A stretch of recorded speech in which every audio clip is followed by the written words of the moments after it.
Hello, everyone. You are listening to Those Are the Girls with Mallory and Friends. I'm Mallory, and this is a pop culture podcast, not like other pop culture podcasts. We don't just talk about culture, we change culture.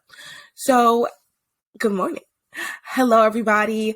Happy New Year. It is now officially 2023. This is the very first episode of Those Are the Girls of 2023.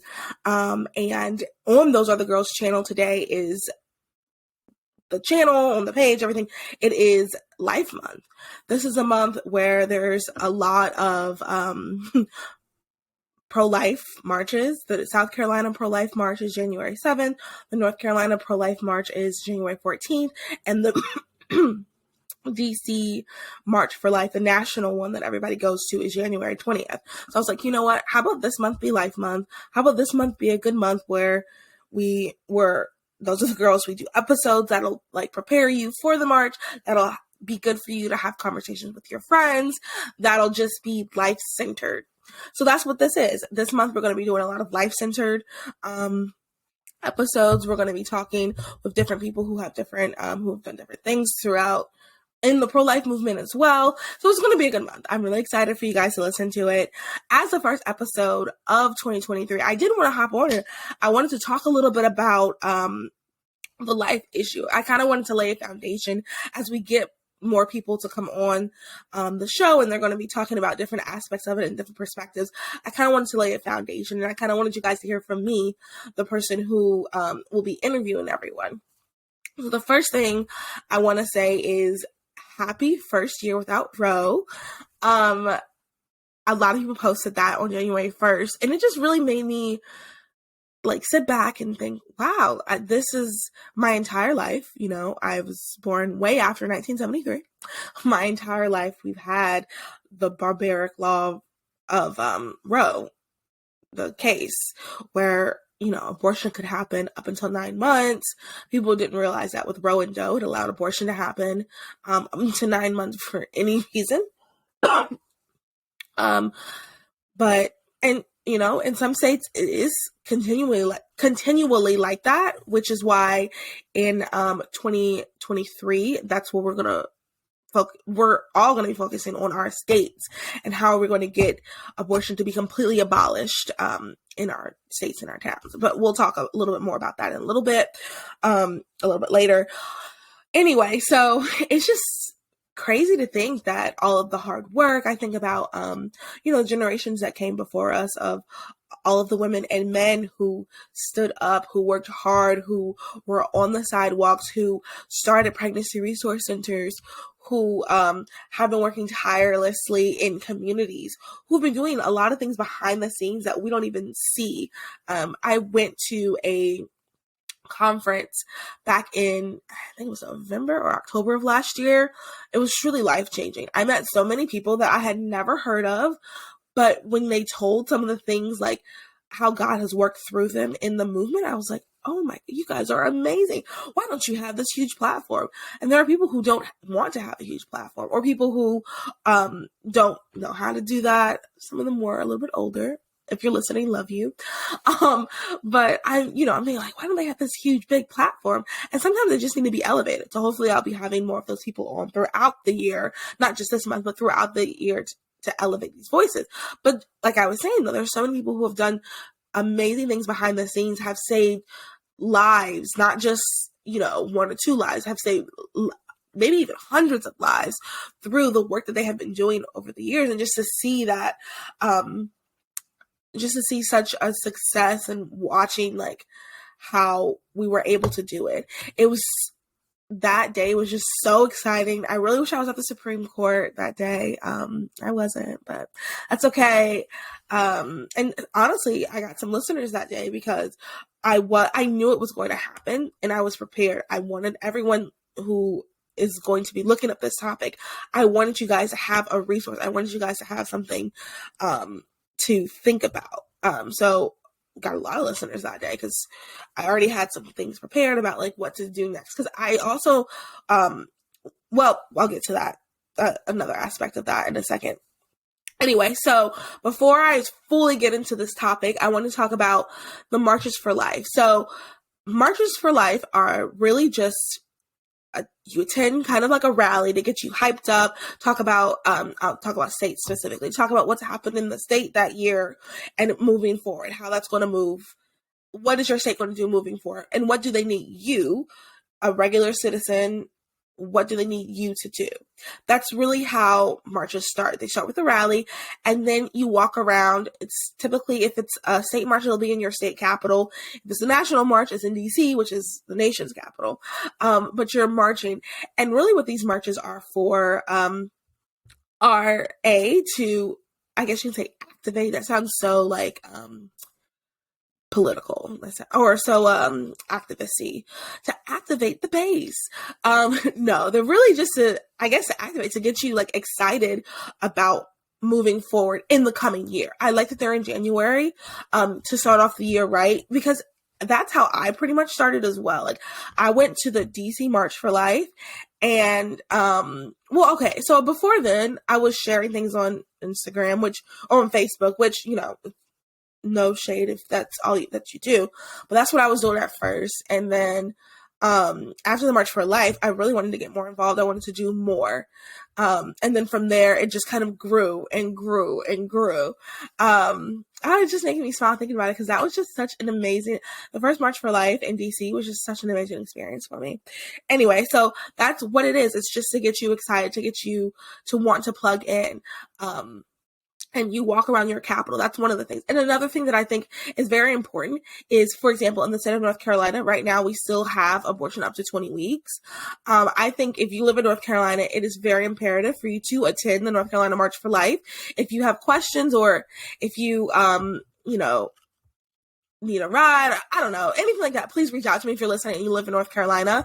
Maybe I can help coordinate a ride. I do think it's very important for us, specifically in North Carolina, to attend the North Carolina March for Life, because of our 20-week. We still have abortion up to 20 weeks here in North Carolina. And eventually we want to start pushing some heartbeat bills, and it is possible, but the politicians in North Carolina have to know that they work for us. So they have to know that there are pro-lifers in North Carolina. They have to know that there is a big group that's going to hold them accountable. Another thing too, we have, I was going to say hired, I mean, we kind of did.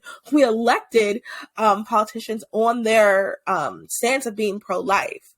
So we need them to act like it. We need them to vote like it.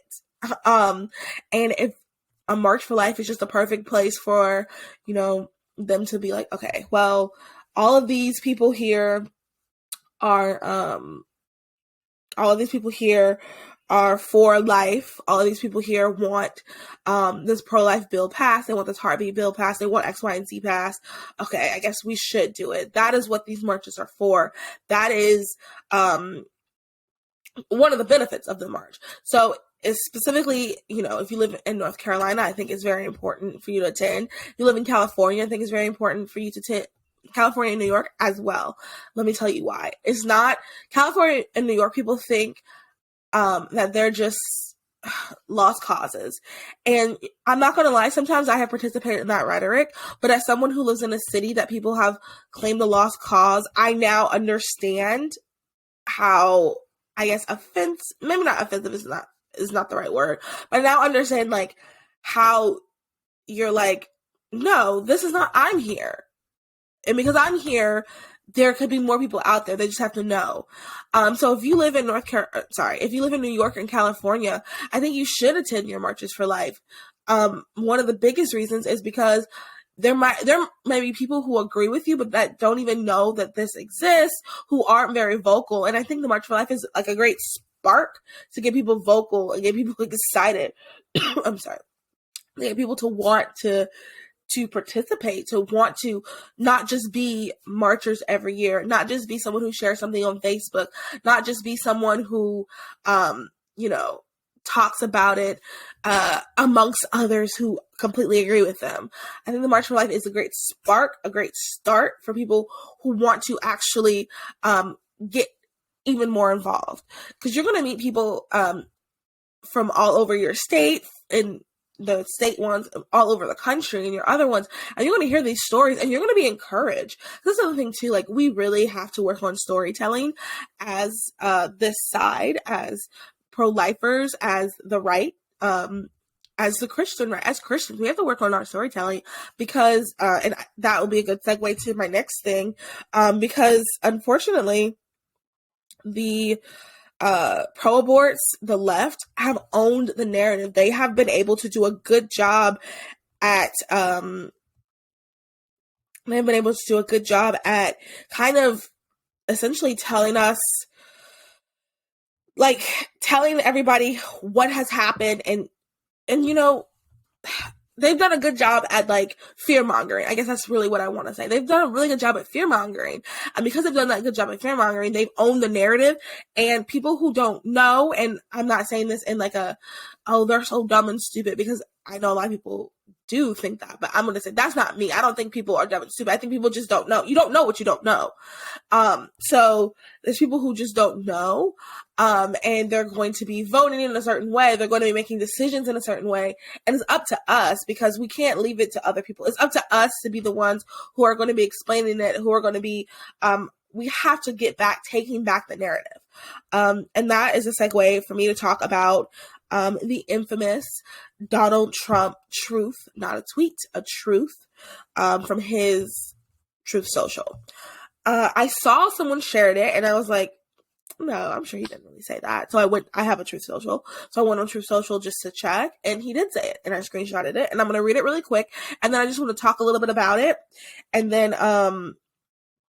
yeah, we'll move forward. So he says it wasn't former President Donald J. Trump.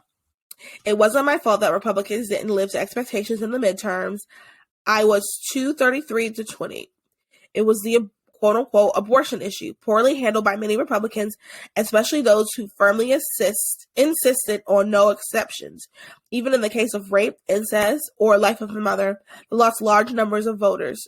Also, the people that pushed so hard for decades against abortion got their wish from the U.S. Supreme Court and just plain disappeared, not to be seen again. Plus, Mitch stupid ASS. Okay.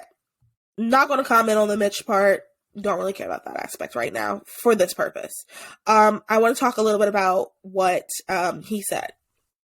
So I want to break down, he said the abortion issues was poorly handled by Republicans.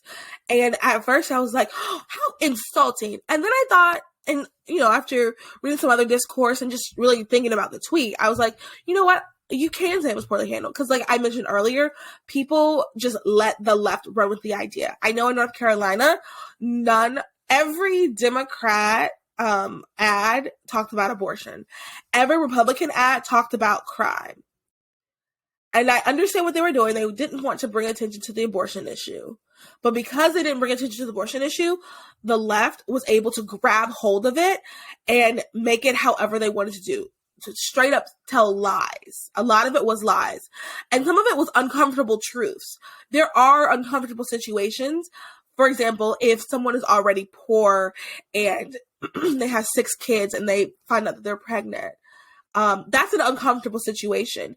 And that's something that you kind of, sometimes pro-lifers are like, no, that doesn't happen. No, it does happen. And it's unfortunate. But how do we help women? Because there were steps that could have been taken prior to this that were not taken. Okay. Push that away. What's the next step? A child has been formed. A child is already there. How do we help mom and baby and her other kids? How do we help them make the best of this situation? Things will never be perfect. We can never, well, some people can set up a family in a mansion, give them, a $8 million car. I don't know. Our car's $8 million. You guys know what I'm trying to say. People can, but most of us can only do what we can. This is why we talk about community. This is how community comes in. Anyway, that's beside the point. So in that aspect, you know what? I'm going to agree with him. It was kind of handled poorly because, and I mean, I spoke with a politician in North Carolina once that was running, and I asked him about it, and about the abortion because it wasn't on his website, and he just was like very shady about it. And then he informed me that he does believe in exceptions. So, there's that. And I'm about to talk about that in a second. This mug is from the website. Those are the girls.com/merch. I'm talking about that in a second. So then the next part, he goes, especially those who are firmly insistent on no exceptions, even in the case of rape, incest, or life of the mother that lost a large number of voters. So to be consistently pro-life, you have to believe in no exceptions. I personally don't understand if you are pro-life, how you can say that you believe in exceptions, because why is life valuable? Why is life important? Why do we care about life? I'm going to speak from the Christian perspective, and then I'll speak from a more secular perspective if you're listening and you don't consider yourself a Christian. I do think the Christian perspective, honestly, is the most compelling, and it is the most grounded. And anyway, so from the Christian perspective, why do we care about life? Why does, protecting life matter? Protecting life matters because God calls us to do that. The Bible is very clear that murder is a sin. The Bible is very clear that he cares about children. And the Bible is very clear that he cares about children in the womb. That he sees us as, hiccups. I apologize. He sees us as valuable in the womb. He sees us as valuable children, as children. He sees us valuable as children. So all that to say, like, this is why this issue is important, because God values people. So we should value people. We are all image bearers. Everybody's life is important. Everybody's life is valuable. Everybody's life has meaning. And is everyone's life going to be perfect? No. I don't always share, but I can go on hours about so many things that have happened in my life that have been messed up. So many times where I was like, oh God, I wish I just didn't exist.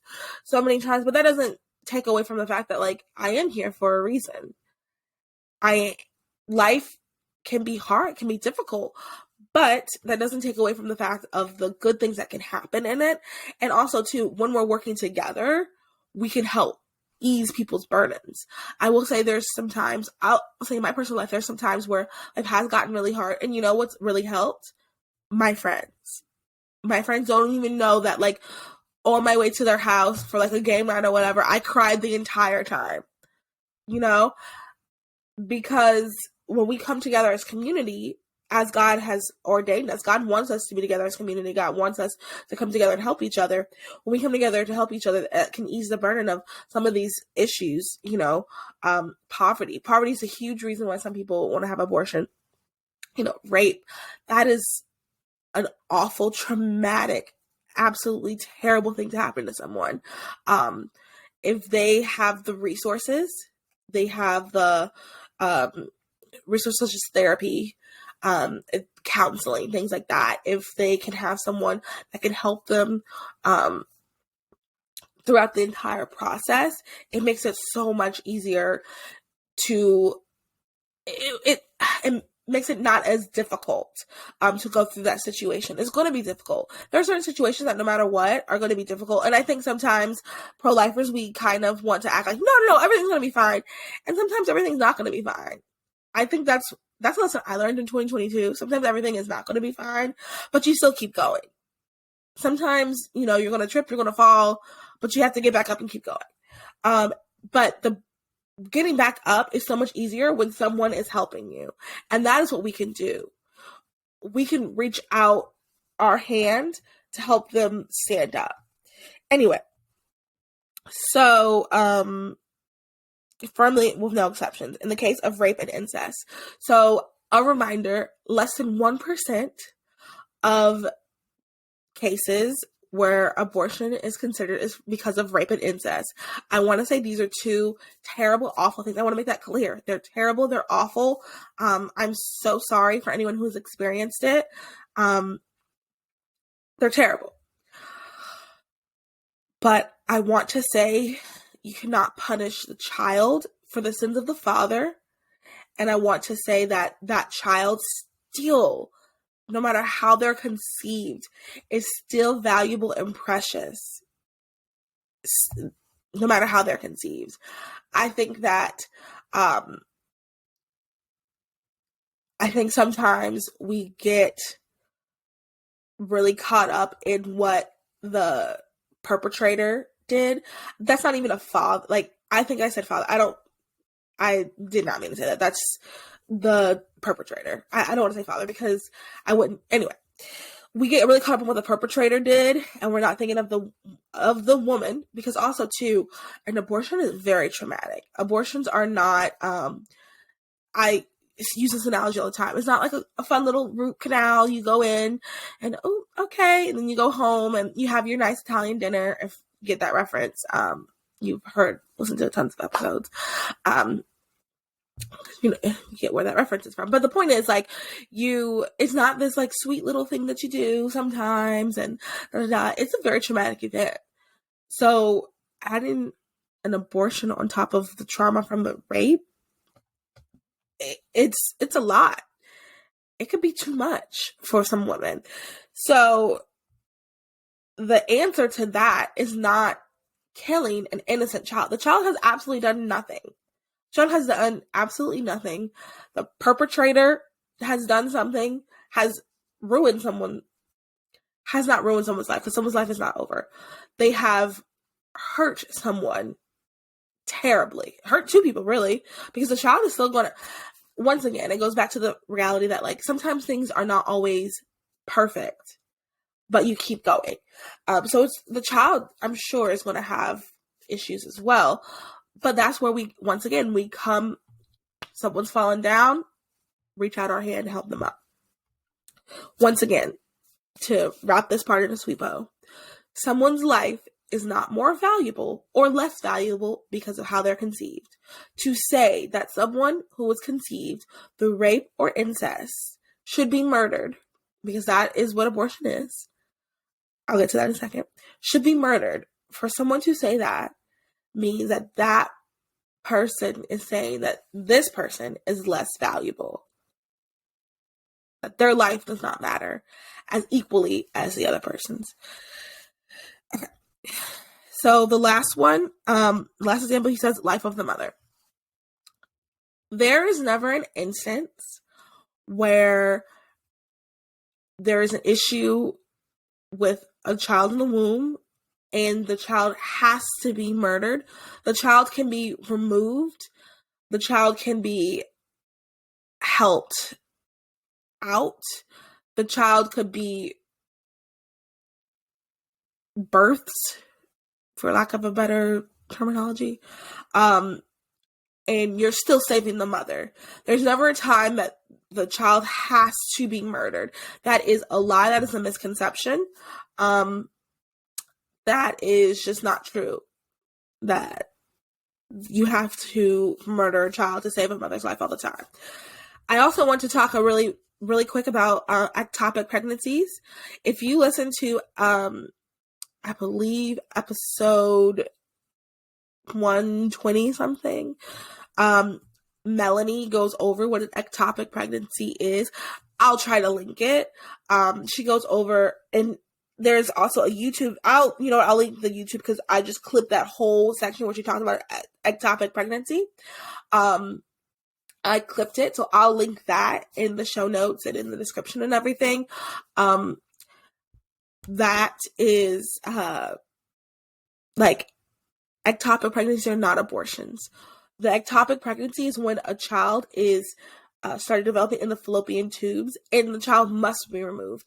And the thing is, it doesn't have a heartbeat. It is a danger to the mom. It's a danger to the mom. The child doesn't have a heartbeat. It's unfortunately already passed away. Removing a child that has already passed away is not an abortion. I think that is a lot of the things. That's part of the fear mongering. That's part of the narrative that they have is, well, my child passed away. I had a miscarriage, and I had to wait 48 hours to remove my baby because of my miscarriage. That's not true. And if a doctor did tell you that, then you need a new doctor. If your child has passed away already in your stomach, while it's in you, it needs to be removed immediately. For your health. And that's not an abortion. So that's tackling those 3 comments he made. And then the last one, that lost a large number of voters. I'm going to be honest. This part I go back and forth with, because I do think the abortion, as a woman, I think the abortion issue was important to women. I do. I think the abortion issue was something that women really did care about, that women really did make decisions about when they went to vote for the midterms. I will say a couple people I have talked to and listened to are saying that, like, statistically, that's just not the case. It's just not the case. It's not the case. So, I guess anecdotally, well, but here's the thing. I haven't seen statistics of the opposite way either, just to see, like, what's the truth, what's not the truth. But I know for a fact, and I know those of you listening, I know for a fact that it mattered. It mattered to a lot of people. So that I'm not sure. And I know a couple people who did not vote for specific people because I don't know them. I've heard of people who did not vote for specific people because they were pro-life. Or because they had a pro-life stance. So it's possible. I don't know how true it is. It's possible. I have not listened to that statistic recently, so I can't say either way. But I think there's truth in that it mattered and it didn't matter. Actually, no. It could either be one or the other. So I don't know. If you have statistics either way, send them to me and maybe I'll post them. Okay. And also the people that pushed so hard for decades against abortion got their wish from the U.S. Supreme Court and just plain disappeared, not to be seen again. Now that's a bold-faced lie. That is just a flat-out lie. I don't know where he got that from. I'm guessing that's just something that he was upset about and he just wanted to get that off his chest. I don't know. No one has disappeared since then. Many of us, myself included, went door knocking for pro-life candidates that were Republican. I know the one that we went for the Senate race in North Carolina that I went door knocking with, he won, so that's not referring to him. But my point is, like, I know so many people, like, nobody stopped. I don't know where this is coming from. I don't know if there's, like, a statistic someone heard. I don't know if you heard someone say that, but, like, people were still out there. Like, those of us that were pro-life, like, from the beginning, that worked really hard, that wanted to see a change in our states, in our country, in our states, we've been there since the beginning. We didn't stop. There's no reason to stop. I think, you know what? Now that I'm speaking this out loud, I think what it is he thinks that people should stop because I don't think he understands, like, that we don't want it just Roe overturned. We want abortion abolished in North Carolina. Well, in North Carolina, but we want abortion abolished in all 50 states. Like, and then, eventually the whole world. That's what we want. So, like, I think he thinks that we just wanted it overturned, so then we stop. No. We want it completely abolished. With no exceptions. So we're not stopping until that's done. So yeah, so I don't know where he got that from. That must be some sort of something he heard somebody say. I don't know. Anyway, I wanted to break down that tweet because, that truth. It's not a tweet. I wanted to break down that truth because I thought that it was important to discuss what's being discussed. And I thought it was important just to, like, combat some of the things that he said, because some people might not know, even within the even within the Republican circles, some people might not know about the life issue. So I just wanted to talk about that. Now the next thing I just want to discuss is, like, we heard about what's going on.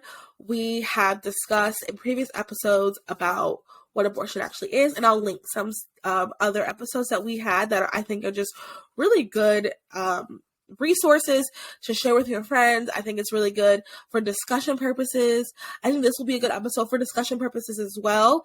Even if you agree with me or if you don't agree with me, I think this will just be a really good episode to share with your friends. So you guys can have the discussion of, do you think that the life issue, do you think exceptions are important? Do you think that no exceptions are important? Discuss those type of things. But I want to talk about, like, what should we be doing? What should all of us be doing to, what should all of us be doing? A couple of things. I think that we all should be doing something tangible. And I know that can be hard with time and with money and things like that, but I do think that's important.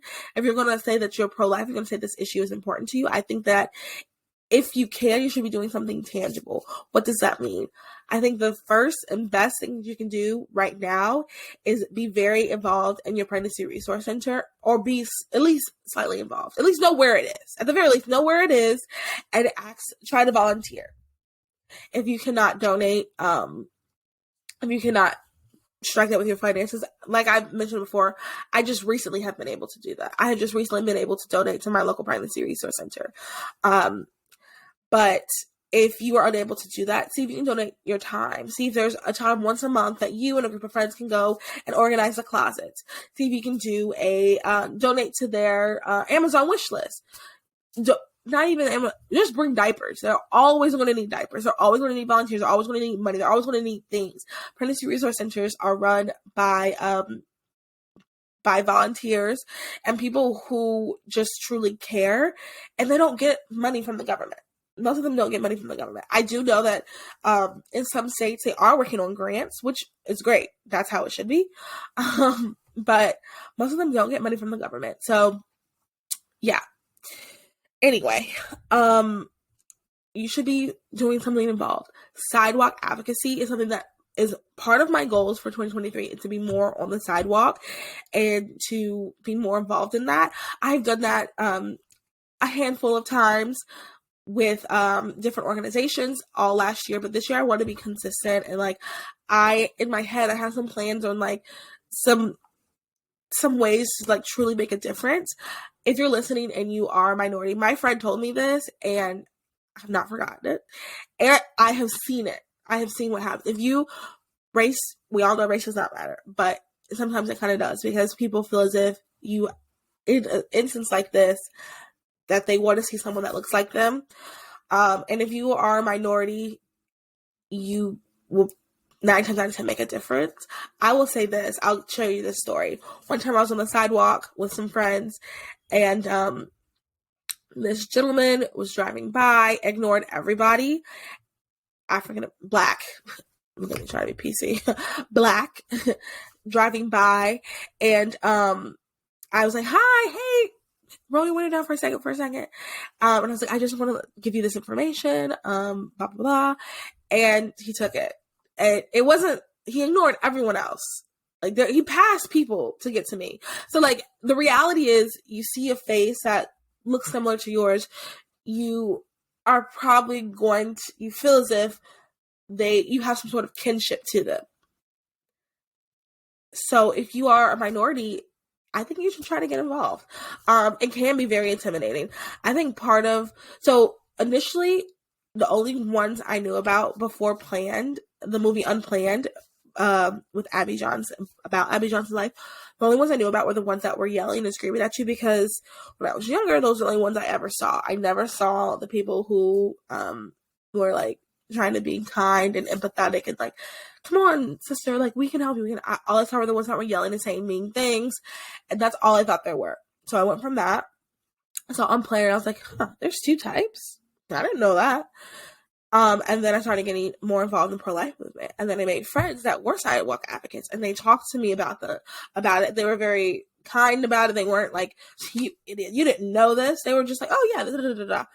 And then I did it, and I got more confidence. But it is intimidating the first time, because one of the things that I was scared about was like, I'm scared to say the wrong thing, and then all of a sudden, like, they go in and have an abortion just in spite of me, to despite me. Like, we're gonna do this abortion in the name of that girl out there. That's how I was feeling for a little bit. That's how I didn't want to say the wrong thing. I never wanted to say the wrong thing. But after a while, practicing and like praying. I mean, that's the other thing too. Everyone's been saying this, and just a reminder, it is a spiritual battle. So, going in there, remembering it is a spiritual battle that truly, and going in there, remembering that it is a spiritual battle, and going in there, with the understanding that, it's not all on you. Like, ask the Holy Spirit to speak through you. I think that'll truly, like, you'll feel so much better. So I would say get involved. I would say look to find your Sidewalk Advocates for Life or Love Life or whatever sidewalk program is in your area. You can call your pregnancy resource center and ask them. They should know. I believe they should know. Call the local one. If you're listening to the show already, you should know your local one. So go ahead and call your local one and ask what the local sidewalk advocates group is, and then try to join, especially if you're a minority. Okay. I think that's it for this episode. I just kind of wanted to lay a foundation of what we're going to be hearing about. We're going to hear from different people this month who have had, who've been in the movement, who've had different experiences, different people who want to share their story of life. And I'm just really excited for that. I'm really excited for this month and all of the new people that are going to join the movement and get involved. And I just want to remind everybody a couple of things. So the South Carolina March for Life is going to be this Saturday, January 7th in Columbia, South Carolina. If you are interested in going, or if you want to go to the Life Summit, which is going to be the first annual Life Summit. Very excited. You're going to see me there. I have a booth. Those are the girls' booth. We're going to be there. And if you want to go to that, let me know. We're going to give away 2 free tickets to the Life Summit. So yeah, I'm going to post about that on the day that you listen to this. I'm going to post about that. And let's see. What else? That's going to be January 7th. Sorry, I lost train of thought for a second. January 14th is the North Carolina March for Life, and there's going to be a prayer breakfast before. That's exciting. You should come to that.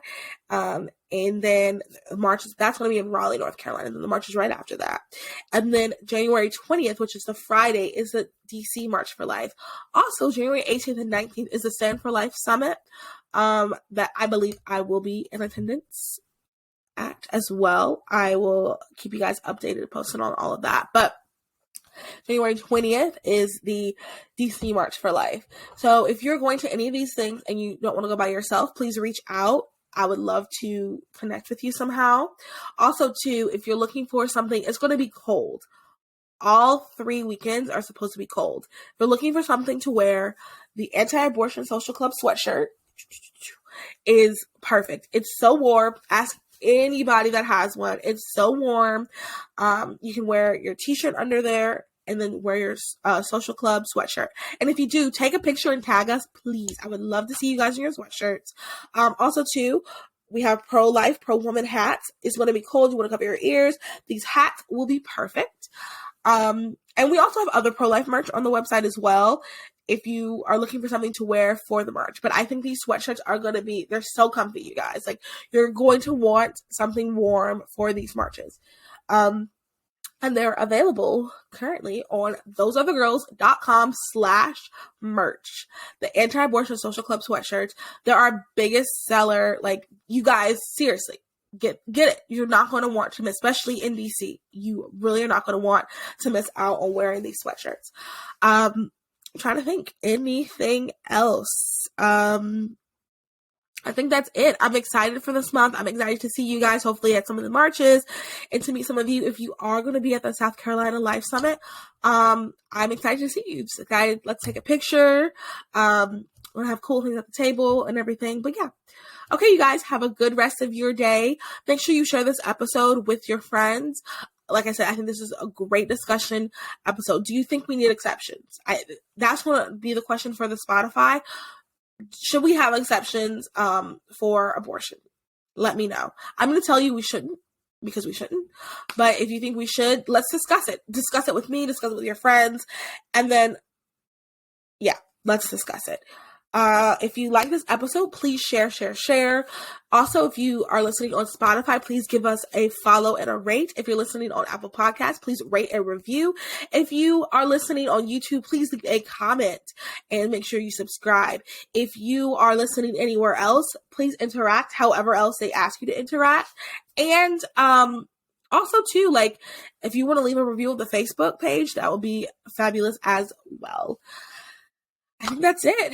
All right, you guys, have a good rest of your day, night, evening, however, wherever you're listening. Bye.